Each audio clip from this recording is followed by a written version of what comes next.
ព្រឹកនេះមានអារម្មណ៍ថាស្រស់ថ្លាដើរចេញមកបានជួបទេពធីតាមិនដឹងថាអូនធ្លាក់មកពីឋានណាពេលបានឃើញអូនភ្លាមបងចាប់ចិត្តស្នេហា nickname បងមានឈ្មោះថាអ៊ីម៉ាចរិតស្លូតបូតដូចជាកូនឆ្មារាល់ថ្ងៃនេះមិនមែនតែអូនដែរណានៅតែមួយកន្លែងចុះហាត់ទលេខានបងតាមនោះតាមថាបងតាមសួរស្រីតែអូនមិនតបធ្វើឲ្យបងនេះចង់ភ័យបងចង់ឲ្យអូនតបព្រោះចង់លឺសំដីរៀងអូនតូចដូចជាកិនរៃដំណើរទុនភ្លុនស្អាតលើស្រីដតីបើសិនជាអាចរូបបងចង់ចូលស្ដីយ៉ាងយូរឆ្នាំក្រោយសូមអូននាងកុំភ័យស្មោះត្រឹមបងហើយណាពីស័យជឿទៅអូនឆាប់ចប់បងក៏មិនអន់ដែរណាពីបើបងនេះក៏ស្មោះមិនចាញ់គេអ្នកនោះដែរណាពីស័យ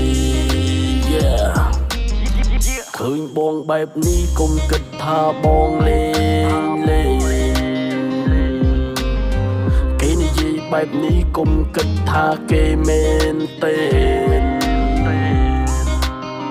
គេក៏ហងអូនឯងអូនជឿដែរមែនគេនិយាយលេងសើចបោកបានតែក្មេង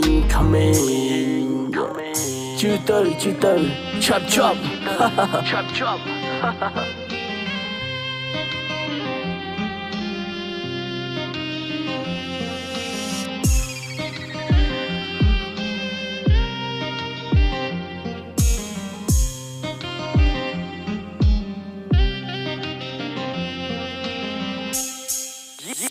ជឿ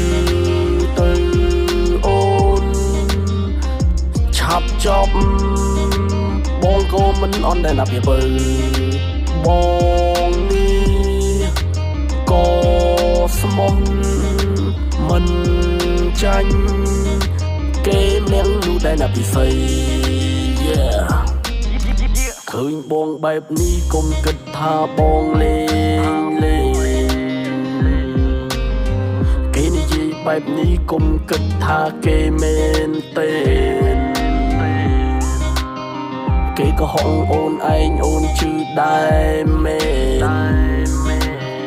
គេនិយាយលេងសើចបោកបានតែក្មេងជឿទៅឆាប់ជប់